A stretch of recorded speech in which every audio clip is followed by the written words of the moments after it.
Hello students, अपन पढ़ रहे थे अंतःस्रावी ग्रंथियों के बारे में। तो अपना जो लास्ट टॉपिक था वो था हाइपोथैलेमस के बारे में।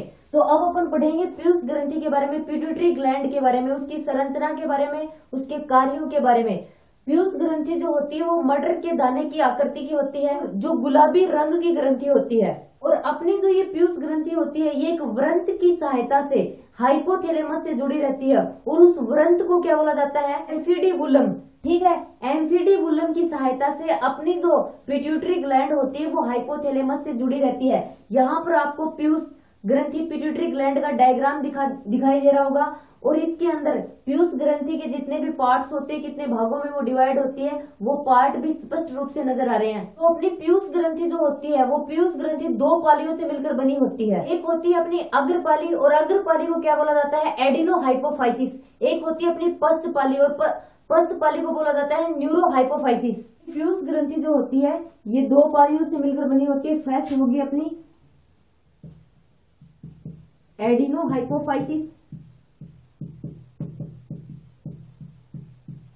जिसको अग्रपाली बोला जाता है। सेकंड होती है अपनी न्यूरोहाइपोफाइसिस,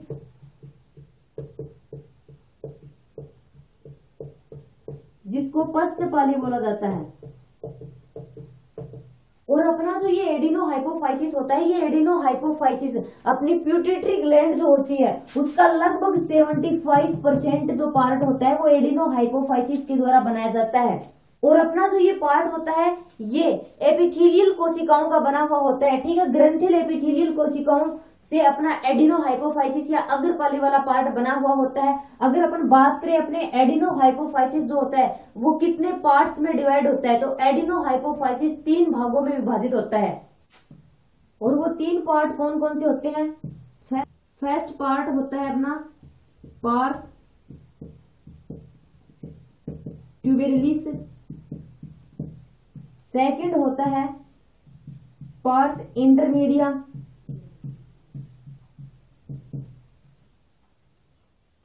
थर्ड होता है अपना पार्स डिस्टेलिस। और ये तीनों के तीनों पार्ट्स डायग्राम जो है अपना इसमें स्पष्ट रूप से दिखाई दे रहे हैं। पार्स ट्यूबेरिलिस, पार्स इंटरमीडिया और पार्स डिस्टेलिस। अपना न्यूरोहाइपोफाइसिस जो होता है ये पश्च भाग होता है अपनी पिट्यूटरी ग्लैंड का, जो सफेद कलर का है, उभरा हुआ होता है। और अपनी जो पीयूष ग्रंथि होती है उस पीयूष ग्रंथि का 1/4 भाग जो होता है वो न्यूरोहाइपोफाइसिस से मिलकर बना होता है। ये भी 3 भागों में विभाजित होता है। फर्स्ट होता है अपना पार्स नर्वेसा, सेकंड होता है मध्य इमिनेंस, और लास्ट होता है अपना पीयूष व्रंत। ये होते हैं न्यूरोहाइपोफाइसिस जो अपनी पश्चपाली होती है उसके तीनों पार्ट। तो इसमें सबसे पहले अपन डिस्कस करेंगे एडिनोहाइपोफाइसिस के द्वारा स्रावित होने वाले हार्मोन्स कौन कौन से होते हैं। अपन देखेंगे कि अपना जो एडिनोहाइपोफाइसिस वाला पार्ट होता है पीयूष ग्रंथि में वो कौन कौन से हार्मोन का स्राव करता है और उसके क्या क्या कार्य होते हैं। अपना टॉपिक है एडिनोहाइपोफाइसिस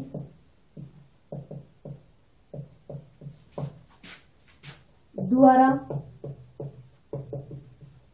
स्रावित हार्मोन। फर्स्ट हार्मोन होगा अपना सोमेटोट्रोपिक हार्मोन या वर्दी हार्मोन।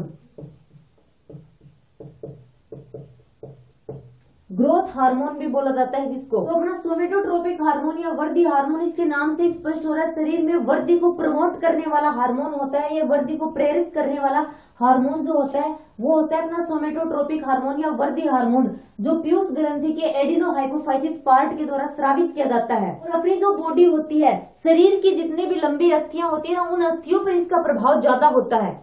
और अपना जो ये हार्मोन होता है ये ऊतकों के क्षय को रोकता है। वसा का जो विघटन होता है उस वसा के विघटन है उसके उपयोग को प्रेरित करता है। और अपना ये हार्मोन दुग्ध स्राव को भी उद्दीप्त करता है।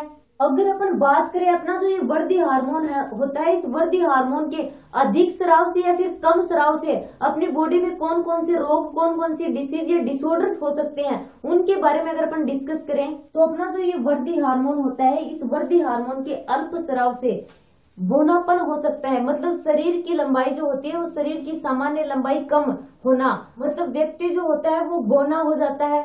और ऐसे जो व्यक्ति होते हैं, ऐसे व्यक्तियों को अपन मिजेट्स बोलते हैं। ठीक है, शरीर की लंबाई कम होती है, बौने रह जाते हैं, जिनको अपन नपुंसक या बांझ बोलते हैं। और ऐसे व्यक्ति को क्या बोला जाता है? मिजेट्स बोला जाता है। एक होता है महाकायता।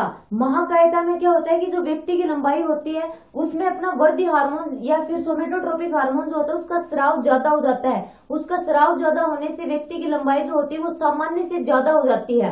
मतलब वर्दी हार्मोन के अति स्राव से मनुष्य की लंबाई जो होती है वो 7 से 8 फुट तक हो जाती है, क्योंकि मनुष्य के हाथ और पैरों की जो अस्थियां होती है वो लंबी हो जाती हैं। इसी को बोला जाता है महाकायता। महाकायता मतलब महान काया, मतलब शरीर जो होता है उसकी बॉडी जो होती है वो अत्यधिक बड़ी हो जाती है वर्दी हार्मोन के स्राव, वर्दी हार्मोन जो होता है इसके अति स्राव की वजह से, इसके ज्यादा स्राव की वजह से। एक होता है सीमन रोग। सीमन रोग किस वजह से होता है? मनुष्य जो होता है उस मनुष्य में पूर्ण वृद्धि होने के बाद में अगर वृद्धि हार्मोन का स्राव कम होता है तो उससे क्या होता है, उससे मनुष्य के जो ऊतक होते हैं उनका क्षय होने लग जाता है, वो नष्ट होने लग जाते हैं। जिससे क्या होता है, जिससे मनुष्य जो होता है वो समय से पहले वर्ग या कमजोर दिखाई देने लग जाता है। इसी को बोला जाता है सीमन रोग। ठीक है, ये तो हो गए अपने जो वर्दी हार्मोन थे उसकी कमी और उसकी कमी हो जाने से या फिर उसकी अधिकता से होने वाले जो रोग थे वो। अगर सेकंड हार्मोन की अपन बात करें तो इसमें आते हैं गोनेडोट्रोपिक हार्मोन। Gonadotropic hormone. तो अपने गोनेडोट्रोपिक हार्मोन जो होते हैं ये मेल और फीमेल में ओवेरी और टेस्टिस जो होते हैं, वर्षण और अंडाशय जो होते हैं उनको उत्तेजित करने का कार्य करते हैं। अपना जो ये गोनेडोट्रोपिक हार्मोन होता है ये मेल एंड फीमेल में रिप्रोडक्टिव सिस्टम की जो ऑर्गन्स होते हैं उनकी क्रियाशीलता के लिए अत्यधिक आवश्यक होता है। और अपना जो ये हार्मोन होता है ये मुख्यतः 2 प्रकार का होता है। एक होता है अपना पुटिका उत्तेजक हार्मोन, तो बोलते हैं अपन FSH, फॉलिकल स्टिमुलेटिंग हार्मोन। और अपना जो ये फॉलिकल स्टिमुलेटिंग हार्मोन होता है ये फीमेल में, मादा में एस्ट्रोजन हार्मोन के स्राव को उत्तेजित करता है, उनके अंडाशयों में पुटिकाओं की वृद्धि में सहायक होता है। और जो मेल होते हैं, पुरुष होते हैं, उनमें शुक्र जनन नलिकाओं की वृद्धि में सहायक होते हैं, शुक्राणुओं के निर्माण में सहायक होते हैं। और जो मेल और फीमेल गेमेट्स होते हैं, युग्मक जो होते हैं, शुक्राणु और अंडाणु, उनके निर्माण में अपना जो ये पुटिका उत्तेजक जो हार्मोन होता है ये बहुत ही महत्वपूर्ण भूमिका निभाते हैं। इसीलिए इन हार्मोन्स को क्या बोला जाता है?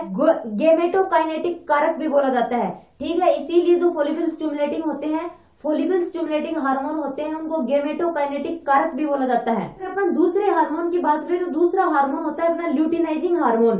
अपना जो ये ल्यूटिनाइजिंग हार्मोन होता है ये मेल में जो टेस्टिस होते हैं, वर्षण जो होते हैं, उसमें स्थित लीडिंग सेल्स या अंतराली जो कोशिकाएं होती हैं उन लीडिंग या अंतराली कोशिकाओं में एंड्रोजन हार्मोन के स्राव को प्रेरित करता है। एंड्रोजन हार्मोन या नर हार्मोन का जो स्राव होता है उसको प्रेरित करने का कार्य किया जाता है इस ल्यूटिनाइजिंग हार्मोन के द्वारा।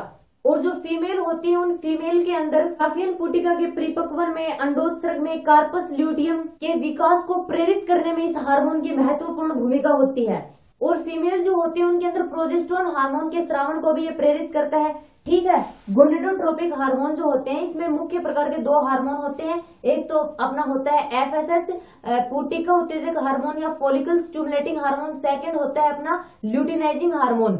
अब अगर नेक्स्ट हार्मोन की अपन बात करें जो होता है वो होता है अपना थायराइड उत्तेजक हार्मोन। और ये हार्मोन जो होता है ये हार्मोन थायराइड ग्रंथि की वृद्धि और उसके नियमन में सहायक होता है। नेक्स्ट होता है अपना एडिनो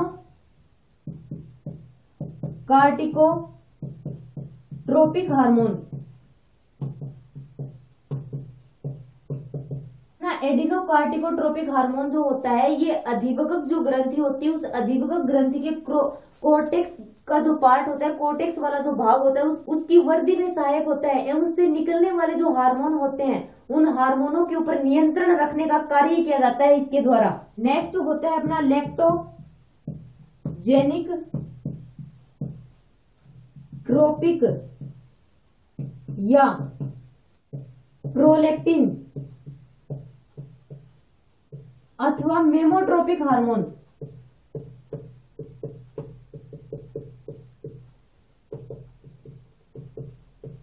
और अपना जो ये हार्मोन होता है ये पीयूष ग्रंथि की लैक्टोट्रोफ सेल्स जो होती है उनके द्वारा स्रावित किया जाता है, जो शिशु जन्म के बाद में दुग्ध स्राव को प्रेरित करता है। इसीलिए अपना जो ये हार्मोन होता है इसको दुग्ध जनक हार्मोन भी बोला जाता है। और नेक्स्ट और लास्ट हार्मोन जो होता है वो होता है अपना मेलेनोसाइट हार्मोन।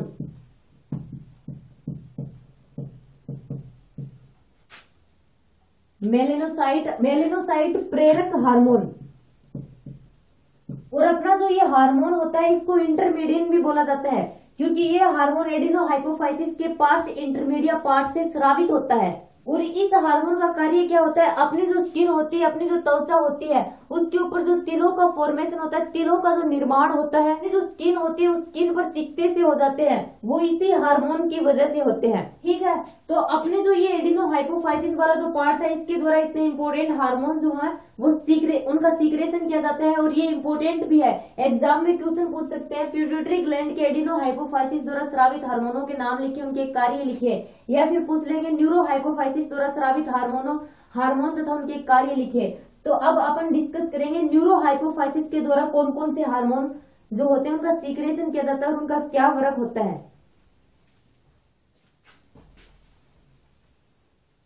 अब अपना जो टॉपिक होगा वो होगा न्यूरोहाइपोफाइसिस के ऊपर।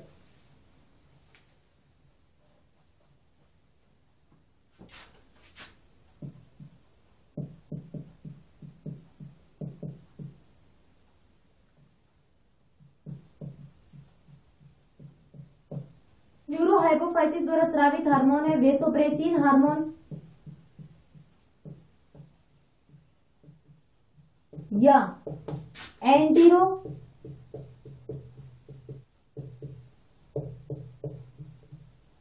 हार्मोन।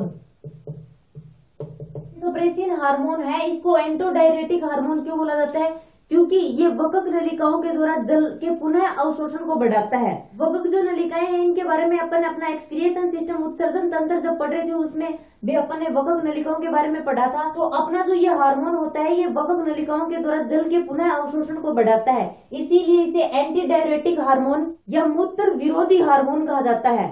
और अगर इस हार्मोन की कमी हो जाती है, इस हार्मोन की कमी हो जाने से अपना यूरिन जो होता है, मूत्र जो होता है उसके साथ जल की मात्रा बढ़ जाती है तथा अपना जो ब्लड होता है वो ब्लड गाढ़ा हो जाता है और इस डिसीज को क्या बोला जाता है, मूत्र लता बोला जाता है। फिर अपन इसको बोलते हैं डायसूरिया। डायसूरिया किस वजह से होता है, इस हार्मोन की कमी की वजह से डायसूरिया हो जाता है, क्योंकि यूरिन जो होता है उसमें जो वाटर जो होता है जल की मात्रा बढ़ जाती है जिससे अपना ब्लड जो होता है, रुधिर जो होता है वो गाढ़ा हो जाता है। उस कंडीशन को बोला जाता है डायसूरिया, जिसके कारण यूरिन का जो सीक्रेशन होता है वो ज्यादा मात्रा में होने लगता है, जिसको अपन डायबिटीज इंसिपिडस भी बोलते हैं।